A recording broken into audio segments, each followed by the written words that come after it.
Welcome to Here's How We Get There. It's the daily show filled with conversations about business and mental health in a down-to-earth style with real-world language. Now let's dive in with your co-hosts, Kenneth Shark-Kinney and Trey Tucker. All right, Trey, we're going to talk a little bit about EVs today, and more than 3,000 auto dealers have signed a letter, which is a huge number of auto dealers when you think about it in any city, let alone add up all over the country. But they're opposing President Biden's electrical vehicle mandate. And electrical vehicles are stacking up on car lots, and the car dealers are writing this letter to Biden asking him to pull back on the requirements that say basically that over 50% of their car sales and purchases have to be electronic vehicles by 2032, I believe. One of the issues that's and I probably 2030, I believe is what the number is. He had set a goal for this to push EVs, something that I think most people agree that we need over time. But what's interesting is you're starting to see where a typical car will stay on the lot for 3 months. Now, a dealer has to invest money in that inventory while they sit on their lot and they try to market the car, and that's how they do it across the board. But EVs are now taking 12 months or longer to sell. So now these people are stacked up with tons of inventory. Nobody's test driving these things. And there are the other issues that we start to think of with electronic vehicles. One, if you live in an apartment, for example, there's no charging stations. Most of the charging stations have been built, I believe it's a great majority of it, by private dollars since the big bill passed last year.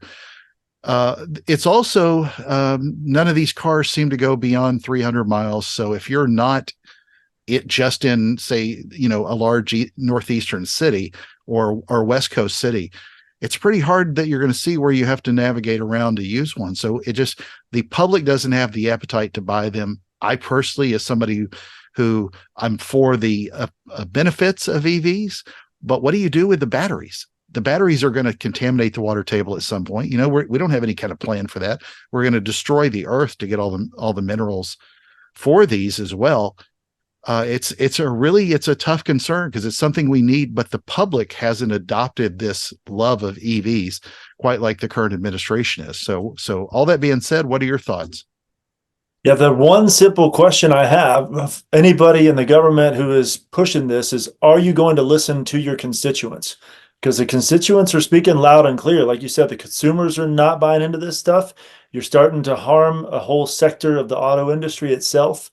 And the second question is, are you going to tell us the whole story? Because as you said, it takes a whole lot of resources to build these batteries in the first place. And the production of those batteries leaves a very large carbon footprint. So I would say look into what does it take to make one of these traditional engines, combustible engines, versus what does it take to make one of these EVs, and you might see that the carbon footprint is not saving as much as you might think. So I would love to see some transparency instead of it seems it's given off the vibe of out of touch and I know better than you. So we're just going to force this down your throat, even though there's not the support structure for it, the infrastructure for it, and no matter what kind of harm it does to a sector or the earth itself, it has a whiff of arrogance about it. And typically when there's arrogance, it ends up leading to a fall. Well, two things that I think of, especially with this, is for people like me and anybody who that cares a lot about the environment, we're not just hoodwinked with all the information that people have been given. People have already investigated this further. And although they know that this is a better alternative than the fumes that come out of a gas car, there's no practical way to use these beyond a certain distance. It's very expensive when you think about it, but there's so many implications about what this could do to the environment as well, that you're being kind of bullied, if you will, into believing science without the science.